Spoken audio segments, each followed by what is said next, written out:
চিরতরে থামল সৃষ্টিশীল জীবনের দীর্ঘ পথ চলা। কেওড়াতলা মহাশ্মশানে শেষকৃত্য সম্পন্ন হল পরিচালক অনিক দত্তের। নিয়ম মেনে সমস্ত কাজ করলেন মেয়ে ঐশী দত্ত, ছিলেন পরিচালকের প্রাক্তন স্ত্রী সন্ধি দত্ত। শেষ যাত্রায় পরিবারের পাশে ছিলেন মন্ত্রী অগ্নিমিত্রা পাল, বিধায়ক রুদ্রনীল ঘোষ। এছাড়া উপস্থিত ছিলেন সৌরভ দাস, লগ্নজিতা চক্রবর্তী, সৃজিত মুখোপাধ্যায়, সৌরসেনী মৈত্র, চূর্ণী গঙ্গোপাধ্যায় সহ টলিউডের অসংখ্য শিল্পী ও ঘনিষ্ঠ বন্ধুরা। চিরচেনা হাসিমুখ আর তীক্ষ্ণ বুদ্ধির মানুষটির ঠিকানা এবার কেবলই স্মৃতির পাতায়। খুব দুর্ভাগ্য যে উনি ওইসব দেখে যেতে পারলেন না, যে টালিগঞ্জে রাহু মুক্তি হয়েছে, টালিগঞ্জে নন্দনে সর্বত্র সব রকমের ছবি দেখানো হবে, সবাই ডকুমেন্টারিও দেখানো হবে। ডকুমেন্টারি কিছু মূর্খ মানুষ এখানে জড়িয়েছিল, যারা ডকুমেন্টারি বন্ধ করে দিয়েছে।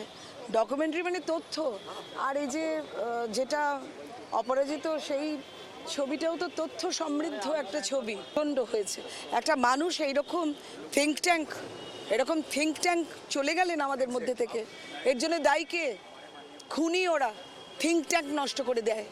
তো সবাই এখানে ওনার অগণিত যারা ভক্ত তারা এসেছিলেন, পরিবার এসেছিলেন, বন্ধুরা এসেছিলেন, অনেকদার সহকর্মীরা, অঞ্জন দত্ত, সৃজিত, তাদের মতো মুর্শিদ মুখার্জি, তাদের মতো মানুষেরা এসেছিলেন, আরও অগণিত গুণী মানুষেরা এসেছিলেন, এবং অনিকদাকে যারা ভালোবাসতেন পরিচালক হিসেবে তারা এসেছিলেন।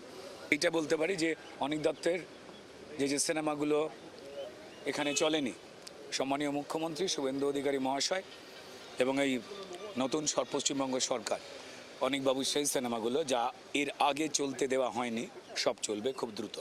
বড় লস হয়েছে এটাই বলবো, এবং এই পূরণ আমরা কেউ করতে পারবো না, কারোর করার ক্ষমতা নেই। পরিবারের পাশে আসে, কিন্তু এরকম আকস্মিক মৃত্যু আমরা দেখতে চাই না, আমরা সাক্ষী হতে চাই না, এটাই বলবো। অনিক দত্তর চলে যাওয়ার তো কথা ছিল না। চলে যাওয়াটা it's a great loss of Bengal. আমাদের বাংলার সংস্কৃতি, চলচ্চিত্র শিল্প এবং সামগ্রিক বাংলার মানসিকতার ওপরে আঘাত, বাংলার ক্ষতি। ওকে এইভাবে না যেতে হলেই ভালো হতো আর কি। এটাই ওর সময় ছিল, মন খুলে সিনেমা বানানোর সময়।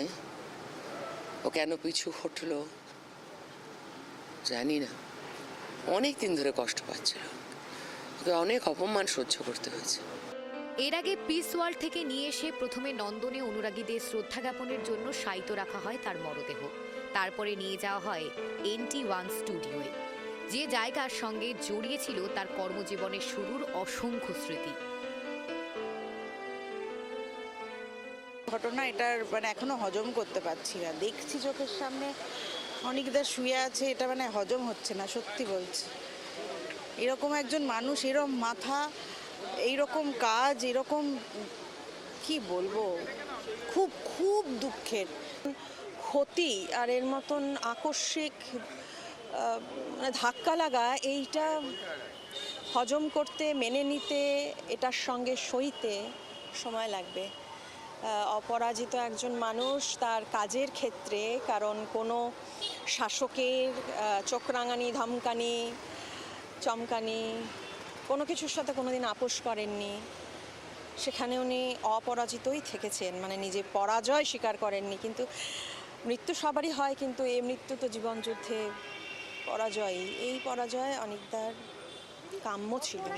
এবং এই রাজ্যে খুবই অসচেতন এবং উচ্চকিত মানুষের ভিড় হয়েছে, কিন্তু সচেতন এবং সচকিত মানুষের সংখ্যা কমছে। দুজন আলাদা আলাদা ক্ষেত্র, রাহুল আলাদা ক্ষেত্র, অনেক আলাদা ক্ষেত্র, কিন্তু এরকম দুজনের চলে যাওয়াটা যে শূন্যতা তৈরি করছে, এই আবার বললাম সচেতন এবং সচকিত মানুষের সংখ্যা, সেই শূন্যতা পূরণ করা খুব মুশকিল, কারণ এরা দুজনেই সময়ের ফসল। সুতরাং আমি আমার ব্যক্তিগত বন্ধুকে 30 বছরের বন্ধুত্ব, সেটা তো শুধু সিনেমার ক্ষেত্রে নয়, এই এমন এক বন্ধু যে বন্ধুর সঙ্গে পরের সপ্তাহে দেখা হলে নতুন কিছু নিয়ে আলোচনা করতে পারতাম, জানতে পারতাম, কারণ এটারই তো এখন অভাব হয়ে দাঁড়িয়েছে। সুতরাং সেটাই সবচেয়ে বড় শূন্যতার সৃষ্টি করছে। স্পেস থাকা উচিত। এই নন্দনের ব্যাপারটাতে অনিকদার সাথে যে ঘটনা ঘটেছিল, তারপরে এই যে অনিকদার ছবি নন্দনে আজকে দেখতে পেলাম, মর্মান্তিক একটা ঘটনা ঘটে যাওয়ার পর, তারপরে এটাও আমি বলবো যে ইতিহাস কোনো কিছু ভোলে না, ইতিহাস ফিরে ফিরে আসে এবং সিনেমার লোকেরই ছবি নন্দনে টাঙানো হয়েছে, লাগানো হয়েছে। মাপের একজন পরিচালকের চলে যাওয়াটা আমাদের ইন্ডাস্ট্রির পক্ষে খুব বড় ক্ষতি। আর কিভাবে গেল সেটা নিয়ে তো বলে আলোচনা করে এবং লাভ নেই। অত্যন্ত দুঃখের, মর্মাহত। ওর আত্মার শান্তি কামনা করি। বাংলা সিনেমায় ব্যঙ্গ, রসবোধ এবং বুদ্ধিদীপ্ত নির্মাণকে তিনি এমনভাবে তুলে ধরেছিলেন যা তাকে অন্যদের থেকে স্বতন্ত্র করে তোলে। অনিক দত্তর প্রয়াণে শেষ হলো জীবনের সফর, কিন্তু তার তৈরি সিনেমা আর অনন্য দৃষ্টিভঙ্গি আজীবন বেঁচে থাকবে সিনেমা প্রেমীদের মনে। অনুষ্কা জোয়াদ্দারের রিপোর্ট, KTV বাংলা।